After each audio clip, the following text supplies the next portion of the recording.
waxtaan par exemple sorte de dialogue ça n'a plus de sens politiquement parlant concernant Ousmane Sonko par exemple su ma waxee concernant Ousmane Sonko mooy mënul indiwaat Pastef benn mënul fexe ba procédure enclenchée pas judiciaire mais administrative benn son exclusion sur les risques électoraux di ko arrière loo beneen bi mooy li nga xamante moom mooy les poursuites judiciaires ñi nga xam ne moom la ñu enclenché le concernant yooyu duñ ko def mais je m'explique laisse-moi terminer et je vais être précis et compréhensible li tax premièrement il faut le dire l'objectif du régime je parle même pas de l'État du Sénégal l'objectif du régime actuel c'est de voir Ousmane Sonko mu bañ a bokk ci élection présidentielle il faut le dire il faut le dire.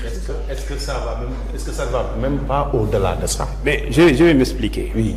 Pourquoi dès l'instant que ils ont cette possibilité bi mooy Ousmane Sonko est condamné nous dit-on par contumace même si par définition contumace bu ñu ko tegoon sur la table di nga gis ne sax ce n'est même pas une contumace parce que c'est tout sauf ça léegi maintenant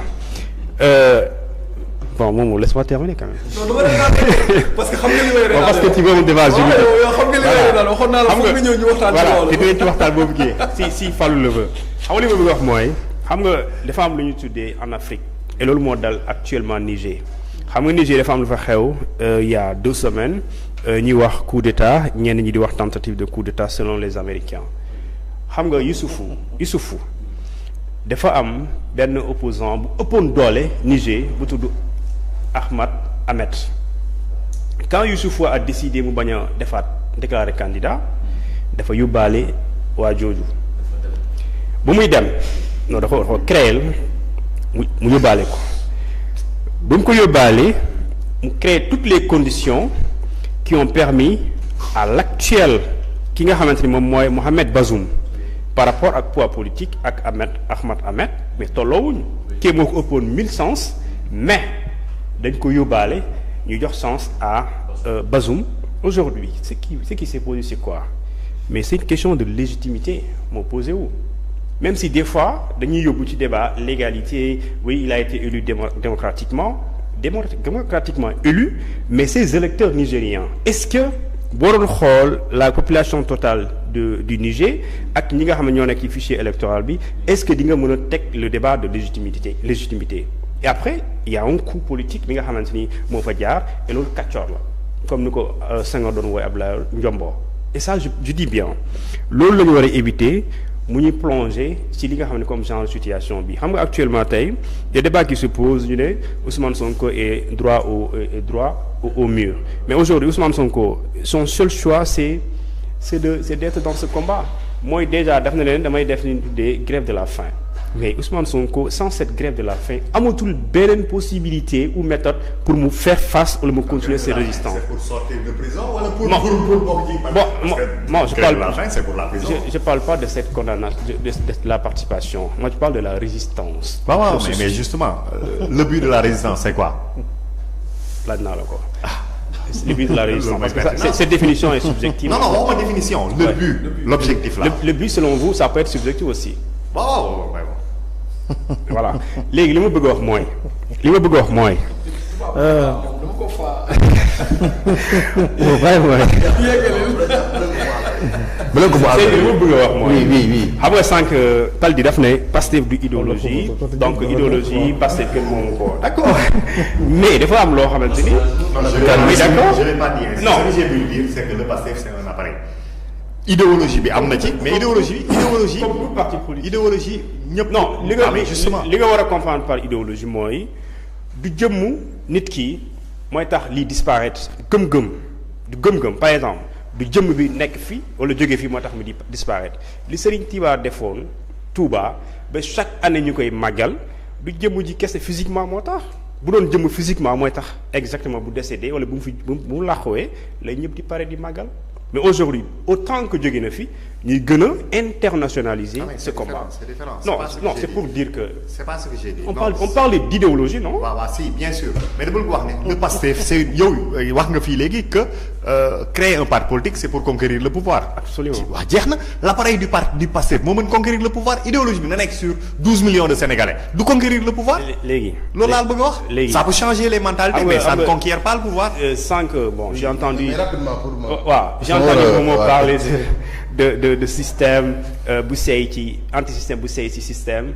wala yow yaa ko doon wax. non c'est pas en tout cas mais li ñu war a comprendre mooy autant que Ousmane Sonko par exemple moom dafa ñëwoon di combattre benn système bu fi nekk ñenn ñu naan wéy après dafa am mujjee ànd ak ñoo xamante ni ñoom ñoo nekk les artisans ou symbole du système nga boole ci ay Khalifa Sall et débat boobu sax mu jàll parce que les Sénégalais aussi des fois il faut que ñu accepter comprendre. C'est quoi un système? Mais ce système, c'est pas une personne. C'est un ensemble de pratiques malsaines. Yoo xamante ni yow. Pas a priori quand on parle de système, il n'est pas forcément malsain. Mais quand on dénonce, c'est parce que c'est malsain. Pas le dire. Li ngay def bu ma koy dénoncer selon moi c'est malsain. non xam nga léegi dama la laaj c'est quoi la résistance nga ne c'est subjectif doo ci tontu. non c'est ba pare nga bëgg a tontu de manière subjective sur également le système. léegi bàyyi ma expliquer la. non je comprends pas. La corruption c'est un acte malsain ou pas? Je préfère ne pas. Même si tu préfères qui seetaan xam na ne la corruption c'est une pratique malsaine. Parce que c'est tendancieux ce que tu dis. Non, tu sais pourquoi c'est tendancieux? Non, parce que tu prends position. Non. Ce que tu appelles système en le caractérisant comme de la corruption. ki nekk ci système bi. d'accord ñu loolu. Laisse-moi terminer quand vous parlez kenn du la. yaa ma laaj c'est parce que dama ne la c'est-à-dire que ta posture elle est tendancieuse. dama nekk ci processus. parce qu'elle tend à faire croire que le système effectivement ce qu'on caractérise. soo ne woon moom li muy wax système mais yow soo nee système validé ne lii. Paldi je suis dans un processus de précision et de clarification. benn dama ne booy système mooy d'après la définition ki nga xam ne mooy xeex loolu et bu ko tegee di nga xam ne lii mooy système bi l'ensemble des valeurs négatives je dirais même pas valeur acte. La corruption c'est une pratique malsaine, la concussion c'est une pratique malsaine, le détournement des deniers publics. Le système encourage la corruption et la concussion. J'ai pas dit ça. Et quand Ousmane Sonko bu mu ñëwee daf ne damay combattre lii te ñu ko doon def depuis 1960 ba actuellement en 2022-2023 mais ñu ci ëpp loolu dañ leen koy tuddee mën nañ la ko jàppee et ça exactement loolu boo koy xeex est-ce que da nga koy symboliser ci benn Mohamed wala benn Ousmane parce que tout simplement c'est un fonctionnaire, c'est un agent de l'État comme on l'a dit tout à l'heure Momo xam Momo dafa am lu mu wax il dit il a ouvert beaucoup de fronts et je suis d'accord. Ousmane Sonko a ouvert ay fronts yu dul jeex contre d'abord la gendarmerie, disons contre la police, contre également la justice du Sénégal et également comme ñenn ñi nga xamante ni c'est des agents de l'État mais pas contre tous les agents de l'État mais contre ñi nga xamante ni tey seen jëfin boo koy xool. Pourquoi il épargne son corps? Ousmane Sonko est inspecteur des impôts où on trouve par dizaines des milliardaires. mais Baldi yow da ngay wax pour wax. Non, absolument pas. Vous me trompez pour parler, simplement pour parler. D'accord. Ousmane Sonko, par exemple, il vous dit. Il vous dit. Def naa 15 ans aux impôts et domaines, mais amul kenn ko mën a toppee dara. Loolu si sous-entendre, mais am na ñoo xamante ni mën nañu leen toppee dara. Et pourtant c'est dans cette corporation, dans toutes les corporations, que ça soit ay journalistes, mécaniciens, jaaykatu caaf, kuy gérer marché bi wala agent de sécurité bu yore marché bi quel que soit foo nekk ci Sénégal wala ci adduna bi am na ñoo xamante ni ñu ngi def naka su dul loolu sax